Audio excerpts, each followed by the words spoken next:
One of the big items on that list getting the tariff rollbacks is beef. And the need to intervene was very real. Prices on beef have soared in this country. Depending on where you live, the average price for a pound of ground beef from the grocery store right now tops a searing $6 and change. In America's heartland, it's nearly $7. And the president is taking action, as we just heard, directing the DOJ as well to launch an antitrust investigation into JBS, Cargill, Tyson Foods, and National Beef. He wants an antitrust investigation into whether or not they are colluding somehow to keep the price of beef up. Now, this would be some relief to small-time ranchers. Many of them say they're being squeezed out by a big beef monopoly. One rancher in Wyoming has been making her case on TikTok, and her message is being shared widely. This is how we take down the big four: Tyson, Cargill, JBS, and National Beef, the four packers that control 85% of America's beef. They set the prices, they crush small ranchers, they overcharge you at the grocery store. And here's what they don't want you to know: the laws to break them up already exist. And if we enforce them, we could take them down tomorrow. This isn't a free market. It's a corporate cartel that decides what beef costs from the pasture to your plate. Casey Parker is the rancher in that video. She joins us now from Hufeisen-Ranch, where she and her husband raise Wagyu cattle in Big Sky Country, Wyoming. Casey, great to have you on the show. Corporate cartel. Strong words for those big four companies. How long have they been? Are they colluding with each other? They buy the beef. Tell me how it works. Well, those four companies control 85% of America's beef supply. And the ranchers' prices have stayed flat for decades when retail beef is at record highs. The packers are making record profits during the same period. And this is not a free market, it's a monopoly. Yeah, to be clear, ranchers like yourself, most ranchers, they don't take the beef from their cattle farm and then go to the grocery store, even though some of you are trying to do that and cut out the middleman. They sell it to a middleman who packages it and sells it to grocery stores across the country. And that's where the price jacking is going on? Yes.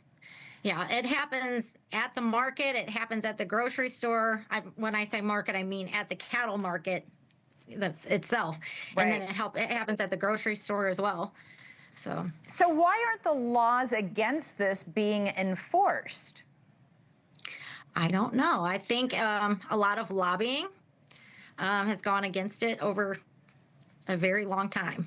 And it needs to be enforced, especially now that there is an investigation being launched through the DOJ. Do you think this investigation will scare these big four meat companies into stopping this practice of jacking up the prices at a time especially when, because of all the tariffs and the trade wars going on, the price of beef is really high?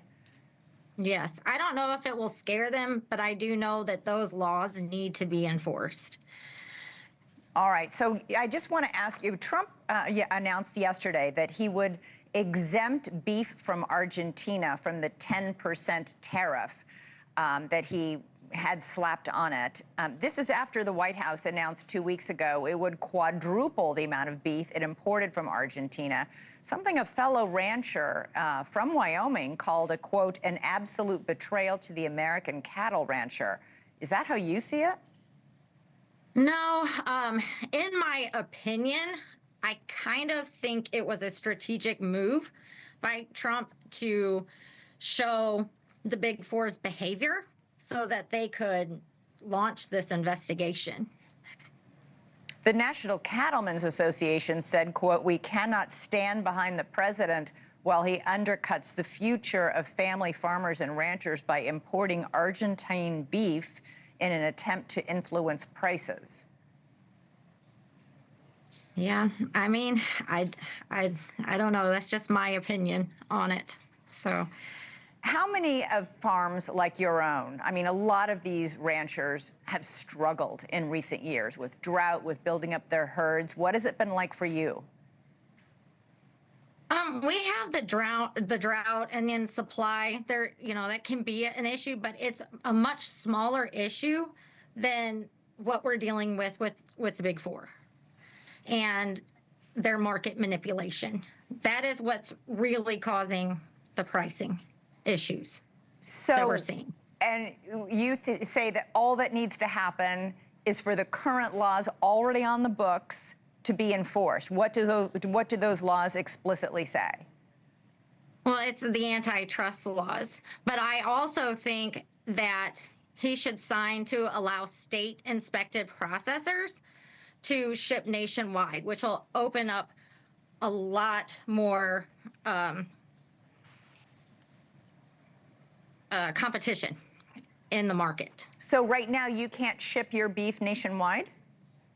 I can, but you have to jump through a lot of loopholes, and it has to be through a USDA specific processor, and they're hard to get into, and that's a major problem whenever you're shipping farm to table. Plus, those processors can also jack up the prices. If there was competition in the market, we would be able to do a lot better. How important is it, given that we do import a lot of beef, not just from Argentina, from Brazil, from a lot of other countries? How important is it that we support our own American beef farmers? You know, we're more and more an interconnected world. An argument could be made we can get it cheaper from another country. Why not? Why is it important to support and make sure that you guys stay in business and other ranches like yours? Well, if we have competition, that will lower the prices at the grocery store. If you let us compete, American ranchers can feed American families, and we'll fix the beef supply ourselves. And to be clear, the big four that you're talking about, these meat packer, the middlemen who sell it to the stores, they are also doing that with Argentinian beef, with Brazilian beef, all these other countries? Yeah. So they're in control of the whole kit and caboodle.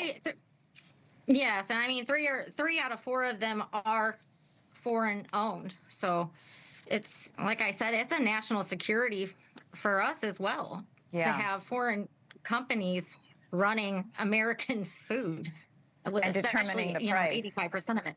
Yeah, and determining the price that we all pay. Americans love their steaks and their burgers. Casey Parker, great to talk to you. I hope things are going well for all of you guys in Wyoming. Really appreciate it. Yes, thank you for having me.